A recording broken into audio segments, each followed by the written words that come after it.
ఇప్పుడు తీసేయమంటున్నారా, ఏం చేస్తా అంటారు? బరాబర్ తీసేయాలి విగ్రహము.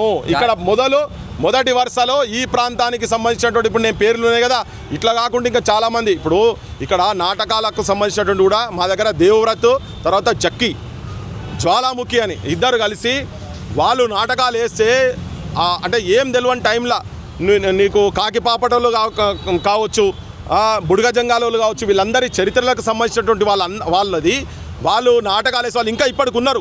వాళ్ళ ఆలోచనలు తీసుకొని ఇంకెవరెవరు ఎక్కడెక్కడ ఉన్నారో అటువంటి వాళ్ళు ప్రణయ్ కుమార్ గారు కావచ్చు, ఇటువంటి వాళ్ళకు కొద్దిగా ఎంకరేజ్ చేసిన శంకర్ సారంగ పాలనను ఎంకరేజ్ చేసినటువంటి వాళ్ళు ఇవాళ దాంట్లో ఇది సినిమా ఫీల్డ్లోనే అటువంటి వాళ్ళందరూ ఉన్నారు.